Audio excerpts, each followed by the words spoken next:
Hey there, health lovers. Welcome to The Scoop, where we serve you straight nutrition talk, one scoop at a time. I'm Rachel. I'm a dietitian.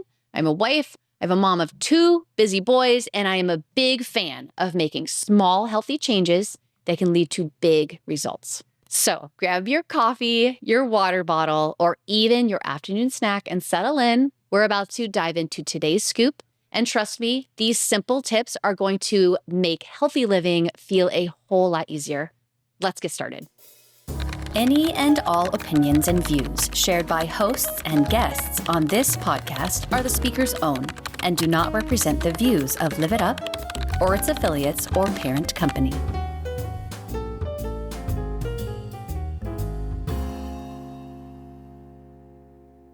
Welcome back to The Scoop. Serving straight nutrition talk, one scoop at a time.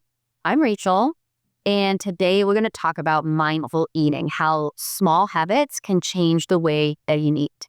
If you struggle with overeating or even with some digestive distress, mindful eating could be the solution. Eating has become a race in our society. We want to get it done faster so that we can get back to work, get the kids to practice, or just simply get it over with. We got breakfast on the run. We take lunch to go. And many of us have forgot that eating is more than just a necessary fuel. It's also for nourishment. It enhances mental acuity. It helps keep our emotions stable. Food plays a role in almost every aspect of our lives, whether we want it to or not. And for many, food is used as a band-aid for things like pain or joy or stress, and sometimes even boredom. We don't just eat because we're hungry.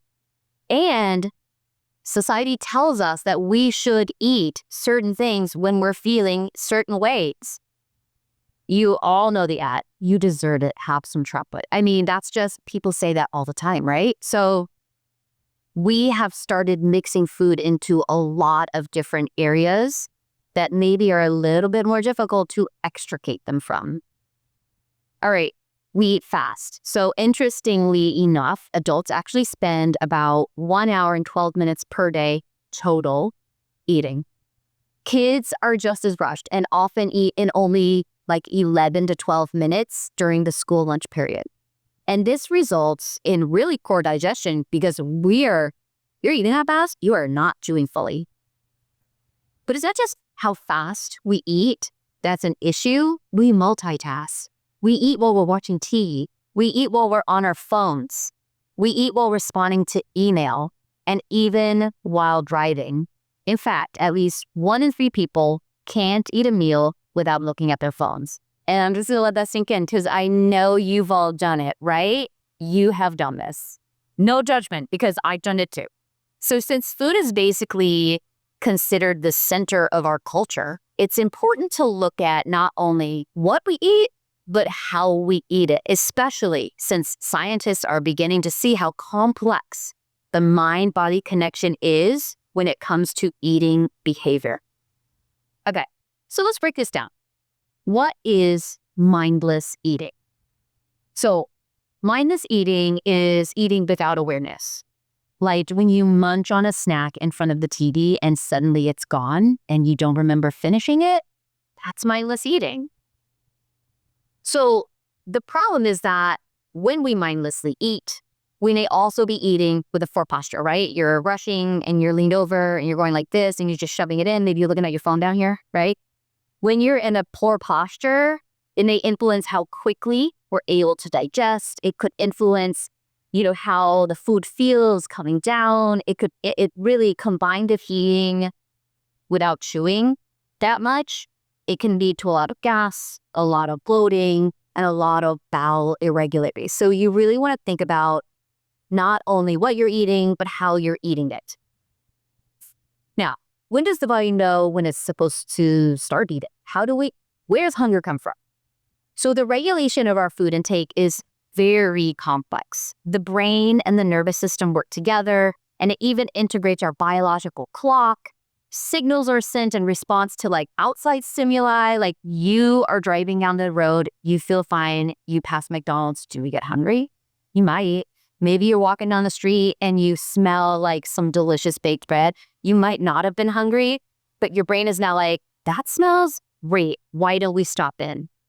So these outside factors they signal us, but also we get signals from our hormones, the hormones that generally play a big role in our hunger and fullness are leptin and ghrelin. Ghrelin is our hunger hormone. Leptin is our satiety hormone. So, there are different ways that these play a role in sending out those hunger signals as well. So we're eating. Once we become full, signals are sent again between the stomach and the brain to stop. The problem is, if you're multitasking during eating, these critical signals that regulate food intake may not be recognized or even received by the brain. So you're eating, you're doing something else. We technically can't multitask. We can only focus on one thing at a time. And because eating is so easy, we've done it every day for years. You know how to fork food and put it in your mouth without looking, right? You can look at your phone while you're eating, and it is not a big deal. So we concentrate on the other thing. We don't concentrate on eating if we're doing two things. And that means the brain isn't receiving these signals while you eat. It's not feeling sensations of taste, of satisfaction. It's probably failing to register the event even as eating, right? Because you're doing something else. You're not even paying attention. And that's why when you're sitting on the couch and you have finished that bag of chips, like you don't feel satisfied. You're like, I'm still hungry, even though you have eaten hundreds of calories, right, of chips. It doesn't feel like it because your brain is not connected to the right places at the right time. So this is often how we overeat. When we are sending out these hunger and these fullness signals and we're not receiving them, there is a block. It's going to lead to overeating. All right, so then on the other side, what is mindful eating? So eating mindfully means that we're eating with awareness. We are deliberately paying attention to not just what's on our plate, but the experience of eating. I mean, if you're going to get way into mindful eating, you are present for each sensation. Food preparation, the colors on your plate, the aroma, the taste, the feeling of it in your mouth, being able to chew it, how it feels when you swallow. And if you really want to get into it, you're also paying attention to your body's response to the food. Where are you feeling hungry in your body? You might start to realize when you start to really mindfully eat that you feel hunger in different places than just your stomach. Where do you feel satisfied? Are you satisfied in your brain? Are you satisfied through your stomach? Are you not satisfied at all? What does your fullness actually feel like? Does it feel uncomfortable? If you stop it early enough, does it feel like really good? You're just satisfied? That's what you want to start thinking about. You want to be fully in the moment. And you also might start to acknowledge like any emotional responses that might come up. Do you like the food?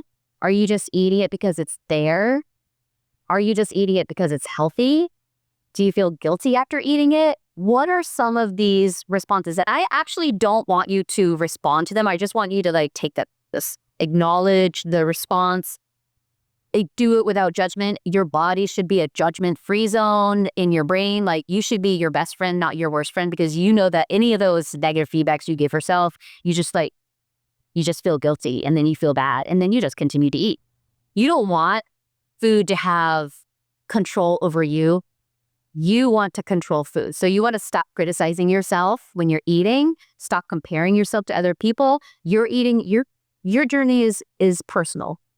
So that is like the big mindful eat. That's like the everything about, really feeling that moment and being in that meal.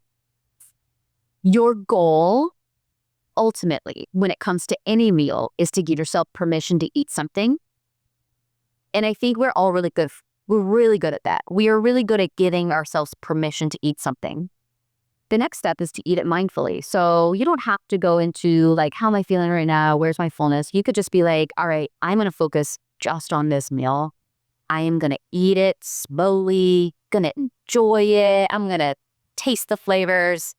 And then I want you to do something, and that is to give yourself permission to stop eating once you feel satisfied. There's a great old Japanese saying called Hari Hachi Bu, and it means eat until 80% full. And I absolutely love it. I love this phrase because it connects you with your physical feeling, and you want to stop just before you're full. You want to stop when you're satisfied, because really we eat so fast that once we're full, we're probably overly full at that point. So I want you to give yourself permission to stop. You are allowed to stop. You don't have to finish everything on your plate. You don't have to be part of the clean plate club. Leave some stuff over, especially at restaurants. They don't know. They don't know how much your body needs. And you don't have to feel bad for finishing it. This is what I want you to think about when we go to restaurants. I'm going off on a tangent, but we got to talk about it. Okay. So at a restaurant, I want you to go there for the atmosphere. I want you to go there for friends or for family. I want you to go and enjoy it. I do not want you to feel like you have to finish that. You're paying for the experience. You're not paying for the food. All right. You're not paying to put on extra weight. You don't have to finish it. That's a hard one, because I know a lot of people kind of feel guilty. Listen, bring the rest home, or don't. You don't need that many calories. They give us so much food. So I want you to feel confident in stopping when you are ready, no matter where you're at, whether it's at home, whether it's at a restaurant, whether you're at a friend's house. Just make sure you know that you're in control. You know how much your body needs, and no one else. I think the other part that we forget about is that your body will tell you when it's satisfied. The problem is we have forgotten to listen to it. So if you're able to slow down a little, trust your intuition. This is something that we as adults have lost, the ability to sense when we're full or satisfied. So I want you to start listening to your body a little bit more, and slowing down is going to help you with that. All right. So how can we make a difference and allow for more mindful eating? Let's make it into a micro habit. So the first thing I want you to think about when you're thinking about eating mindful is that it actually does take about 20 minutes for your stomach to tell your brain that it's full. 20 full minutes. Do you sit down at the table for 20 minutes? You might not. So if you wolf down your food in less than 10, without acknowledging or experiencing it, you're probably going to keep eating and then eat more than what your body needs. Here are some things that you could try to do to help increase mindful eating in your life. One, you could use smaller plates. So that will help keep your portions smaller. So if you're not quite in tune with your body yet, with your hunger and your fullness signals, this is a way to put it into play where if you know you're going to finish what's on your plate, choose a smaller plate. Still get the things you need. Get enough protein, get lots of vegetables, get a little bit of grains, healthy fats, but put it on a smaller plate. That might be helpful for you. You can also try to put your fork and knife down between bites. Force yourself to chew. You kind of want to chew until it feels like applesauce in your mouth, which that's a lot of chewing. And that is very hard to get used to. And no, I don't always do that because that's a lot of chewing. But you do want to make sure that you are trying to slow down. You could take sips of water between your bites. Remember we talked about how, yes, you are allowed to drink water while you eat. It's not a big deal. And you also want to chew, like I said, chew thoroughly. This is huge. It's also going to help with digestion. You want to make sure that you're eating without doing anything else. You deserve it. Go ahead and allow yourself 15 to 20 minutes for your meal without doing anything else. Don't take a working lunch. Take your break, right? It's hard to do it, but that's something that you have to work up to. So if you can't take the full 20 minutes, start with 10. But try to take the entire 10 minutes to eat without doing anything else. You can even just start with 5, right? Don't look at your phone for 5 minutes while you eat. I am challenging you. See if you can do it.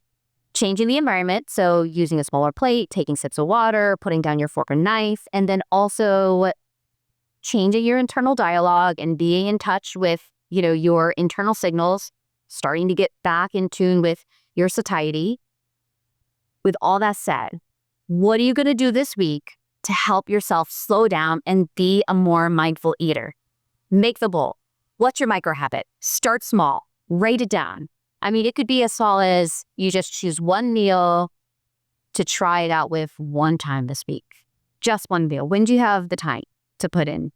Maybe you just say, I'm not going to use my phone during lunch for Monday and Tuesday. It could be small. Like I said, you have to get used to it. These are big changes. So don't forget, start small, but build on it. That's the ultimate goal, is to build these micro habits into a macro habit, like a macro health change. So share it with me in our judgment-free zone. You got this. Let me see you do some mindful eating.